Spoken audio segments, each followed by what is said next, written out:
Thanks for watching. Don't forget to like, comment, share and subscribe to.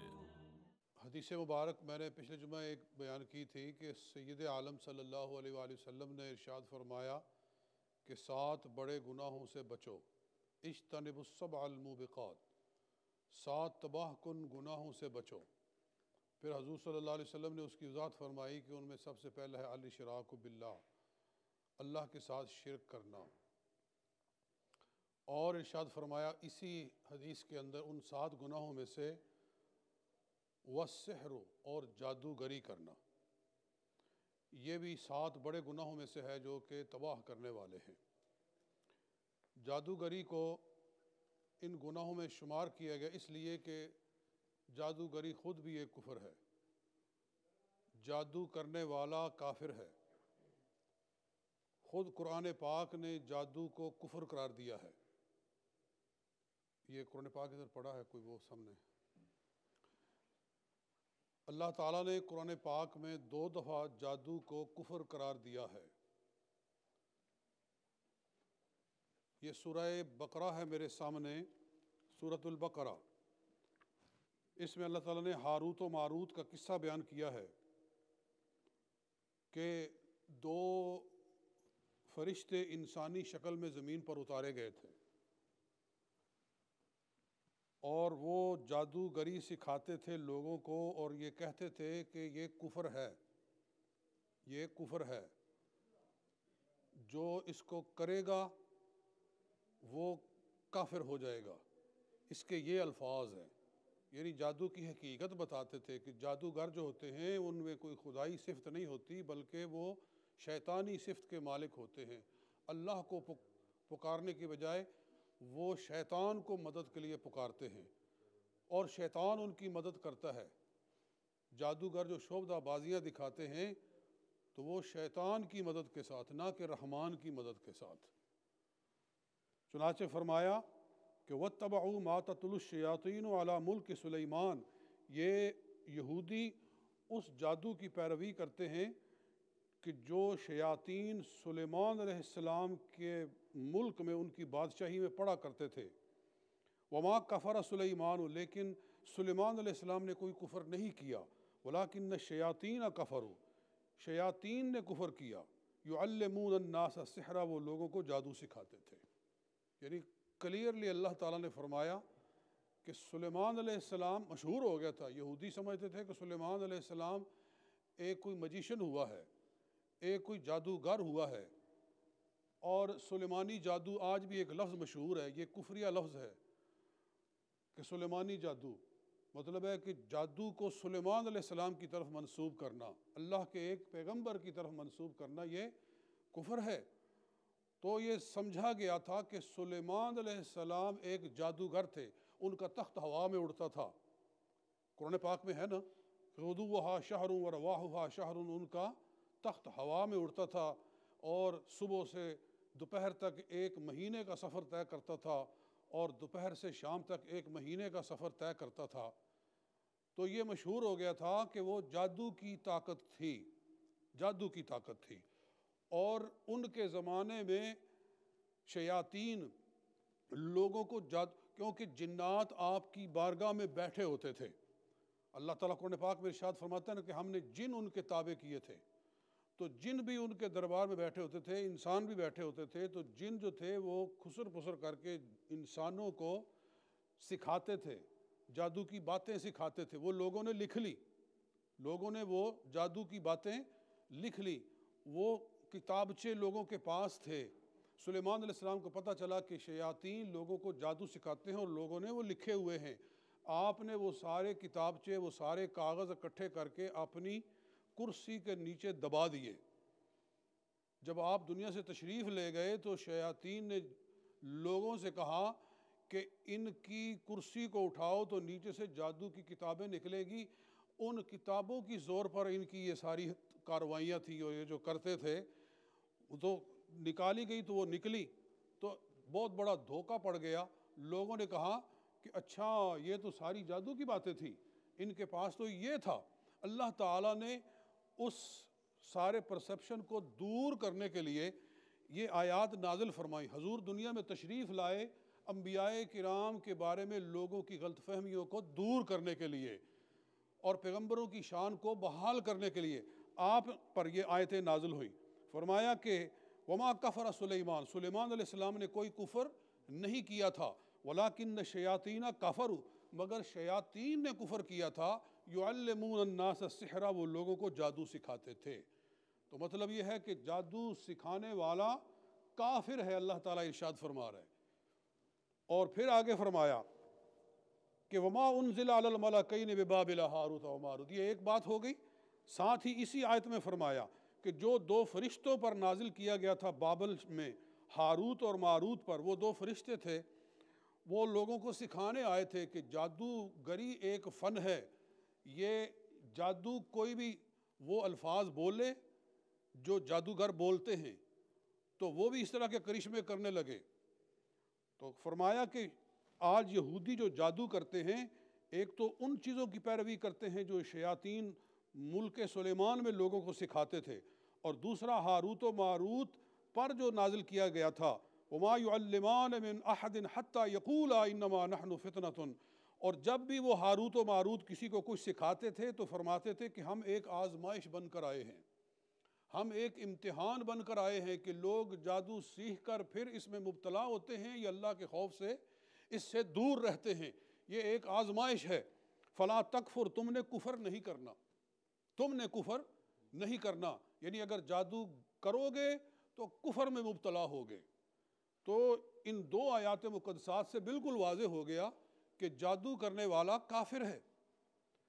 کیوں کافر ہے؟ اس لیے کہ جادو کرنے والا شیطان کو مدد کے لیے پکارتا ہے، جو مسلمان ہے وہ رحمان کو مدد کے لیے پکارتا ہے، اور جو جادوگر ہے وہ شیطان کو مدد کے لیے پکارتا ہے۔ تو ظاہر ہے جو شیطان کو پکارے گا وہ سیدھا کافر ہوگا۔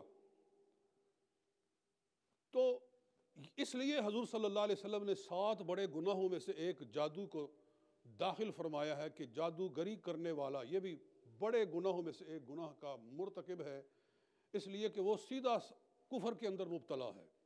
میں اس کے اندر یہ بھی وضاحت کر دوں، مجھ سے ایک مرتبہ ایک جج صاحب تھے پاکستان میں، وہ سوال کر رہے تھے کہ اس کا مطلب تو یہ ہوا کہ جو جادو کرواتے ہیں وہ بھی کافر ہیں، کیونکہ اگر جادو کرنے والا کافر ہے تو جو جادو کروانے والا ہے پھر وہ بھی کافر ہوا۔ میں نے کہا نہیں، بات کو سمجھنے کی ضرورت ہے۔ جو جادو کر رہا ہے وہ جانتا ہے میں کیا پڑھ رہا ہوں، میں کیا کہہ رہا ہوں، میں کس کو پکار رہا ہوں، لیکن جو عام لوگ ہیں ان کو پتہ نہیں کہ یہ کیا اس نے کیا ہے، کیا اس نے کہا ہے۔ اگر لوگوں کو پتہ ہو اور پھر بھی وہ اس کو اجازت دیں کہ کرو، تو اس کا مطلب یہ ہے کہ پھر وہ اس کے گناہ کے اندر شامل ہو گئے اور اسی طرح کافر ہو گئے۔ اور اگر ان کو یہ خبر نہیں، یعنی یہاں معاملہ تھوڑا سا تفصیل، اگر ان کو نہیں معلوم کہ اس نے کیا پڑھا ہے، اس نے کیا کہا ہے، تو پھر ان کو کافر نہیں کہا جائے گا۔ لیکن پھر بھی جادوگروں کے پاس جانا اور ان سے مدد طلب کرنا یہ خود بذات خود ایک گمراہی ہے، اور ایسا نہیں کرنا چاہیے۔ اور حضور صلی اللہ علیہ وسلم کا ایک ارشاد ہے، آقا دو جہاں صلی اللہ علیہ وسلم نے فرمایا، من اتا کاہنا او امرأة من خلفها فهو بریء مما انزل اللہ علی محمد صلی اللہ علیہ وسلم، کہ جو آدمی کسی جادوگر کے پاس گیا یا عورت کے پاس اس کے پچھلے راستے سے گیا تو وہ بری ہے اس دین سے جو اللہ نے محمد صلی اللہ علیہ وسلم پر اتارا ہے۔ حضور صلی اللہ علیہ وسلم نے فرمایا، کافر نہیں کہا، لیکن 2 چیزیں، 2 گناہوں کا ذکر کیا، ایک جادوگر کے پاس جانا اور دوسرا عورت کے ساتھ وہ قوم لوط والا عمل کرنا۔ ان دونوں پر حضور علیہ السلام نے فرمایا کہ ایسا بندہ اس سے بری ہے جو اللہ نے محمد صلی اللہ علیہ وسلم پر اتارا ہے۔ تو دونوں حرام ہیں، دونوں بہت بڑا گناہ ہے۔ تو اس لیے کسی سے یہ مطالبہ کرنا کہ میرا یہ کام کرو، یہ وہ جو لوگ بیٹھے ہوتے ہیں کئی ٹی ویوں کے اوپر کہ ہر مسئلے کا حل کر دیں گے، تمہارے ہر مسئلے کا حل کر دیں گے، اس کا مطلب تو یہ ہوا کہ اللہ کی قدرت کے وہ مالک بن گئے ہیں. اللہ تعالیٰ ہے وہ جو ہر مسئلے کا حل کرنے والا ہے. رب ہے هو الذی اضحک و ابکا، وہی رلانے والا ہے، وہی ہنسانے والا ہے. یہ رب کا فیصلہ ہے، یہ رب کی شان ہے. اور کوئی انسان اٹھ کر دعویٰ کرے کہ میں ہر کام کر سکتا ہوں، تو اس کا مطلب یہ ہے کہ وہ پھر کوئی شیطانی قوت کی کارروائی کرنے والا ہے. اور ہمارے مسلمانوں کا ایمان اتنا کمزور ہو گیا ہے کہ ایک آدمی ٹی وی پہ بیٹھ کر اس طرح کی باتیں کر رہے ہیں، لوگ کالوں پہ کالے ملا رہے ہیں، اور وہ کالے اتنی مہنگی کہ بعد میں پتہ چلتا ہے کہ آپ کے بل کے اندر کوئی 25 پاؤنڈ آ گئے ہیں، آپ کے بل کے اندر وہ جناب 30 پاؤنڈ آ گئے ہیں. تو ان لوگوں کو اتنے لوگ کالے کرتے ہیں کہ جیسے کہ اس سے زیادہ کوئی مسئلہ ہی. لوگوں کو مسائل درپیش ہے اور وہ اللہ سے مانگنے کی بجائے، اللہ سے فریاد کرنے کی بجائے، دعا کرنے کی بجائے، نماز پڑھنے کی بجائے، وہ اس طرح کے بہروپیوں اور اس طرح کے جادوگروں اور اس طرح کے سازشیوں کے ہتھے چڑھ جاتے ہیں. اور بات آ گئی درمیان میں کہ کچھ لوگ اس طرح کی حرکتیں کر کے لوگوں کو متاثر کرتے ہیں کہ ہم یہ کر رہے ہیں، ہم وہ کر رہے ہیں جی. اب آنکھوں سے زنجیر نکال رہے ہیں، آنکھوں سے زنجیر نکال رہے ہیں، اور پتہ نہیں اس کے اندر سے ہم نے یہ دیکھو، یہ ہم نے یہ سوئیاں نکال دی ہیں. لوگ دیکھ کر حیران ہو جاتے ہیں. تو یہ سوائے لوگوں کو متاثر کرنے کے اور کوئی چیز نہیں ہے. میں نے ایک ویڈیو دیکھی ہے، کلپ دیکھی ہے کہ ایک لڑکا ہے 10-12 سال کا، اس کو وہ آدمی کہہ رہا ہے کہ تو کیا ہے؟ میں بیمار ہوں، میں چل نہیں سکتا. اس نے ہاتھ لگایا، وہ چلنا شروع ہو گیا، چلنا شروع ہو گیا. اب بالکل صحیح چل رہا ہے. پھر اس کو ہاتھ لگاتا ہے تو وہ بالکل پھر کھڑا ہو جاتا ہے. اب چل، جی نہیں چل سکتا. وہ پھر ہاتھ لگاتا ہے، اس کو پھر چلا دیتا ہے. تو حیرت ہوتی ہے کہ کیا اس طرح کے بندے، اس کا مطلب یہ ہے کہ بیمار کرنا، صحت مند کرنا، یہ سب کچھ ان کے اختیار میں ہے. جس کو چاہیں بیمار کر دیں، جس کو چاہیں صحت یاب کر دیں. بیماری اور صحت کس کے اختیار میں ہے؟ جی بولو. اللہ کے اختیار میں ہے. وہ بھی اس کی طرف سے بیماری آتی ہے. وما اصابکم من مصیبت فمن اللہ. جو بھی تم پر مشکل آتی ہے وہ اللہ کی طرف سے آتی ہے. یہ قرآن کا فیصلہ ہے.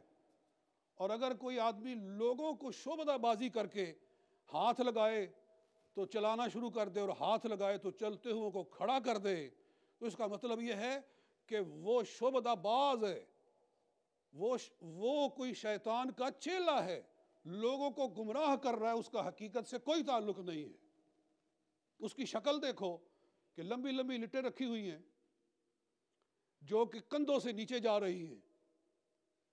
کندھوں سے نیچے لمبی لٹیں رکھنا کیا یہ مرد کے لیے جائز ہے؟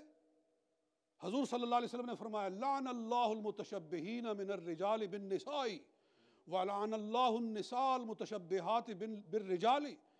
لعنت ہے اللہ تعالیٰ کی ان مردوں پر جو عورتوں والی شکل بناتے ہیں، اور لعنت ہے ان عورتوں پر جو مردوں والی شکل بناتی ہیں.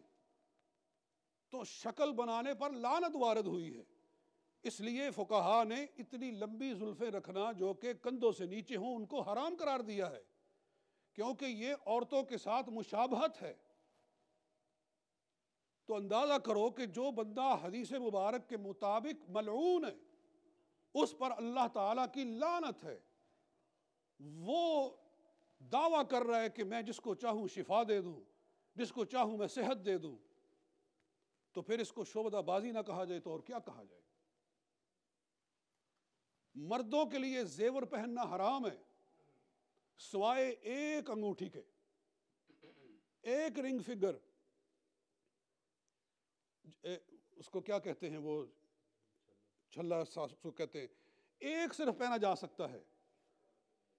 اور وہ بھی اتنا کہ 4.25 ماسے سے زیادہ نہ ہو، اور اتنا ہی ہو جتنا کہ رسول پاک صلی اللہ علیہ وسلم نے 1 انگوٹھی پہنی تھی، بس اس سے زیادہ جائز مرد کے لیے نہیں ہے۔ اگر کوئی 2 پہنے ہوئے ہے یا 3 پہنے ہوئے ہیں تو وہ حرام پہنے ہوئے ہے۔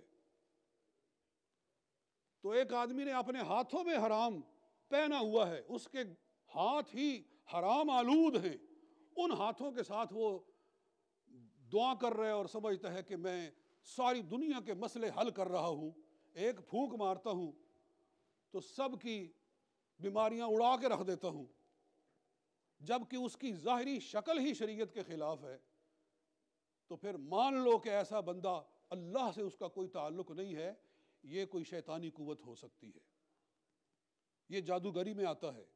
وہی چیز جس کو میں نے شروع سے بیان کرنا شروع کیا ہے کہ جادوگری ان بڑے گناہوں میں سے ایک بڑا گناہ ہے کہ جن کو حضور صلی اللہ علیہ وسلم نے السبع الموبقات فرمایا ہے، ہلاک کرنے والے گناہ، اور ان کو قرآن نے کفر قرار دیا ہے۔ اللہ رب العزت ہمیں دین کو سمجھنے کی توفیق عطا فرمائے۔ وما علینا الا البلاغ المبین۔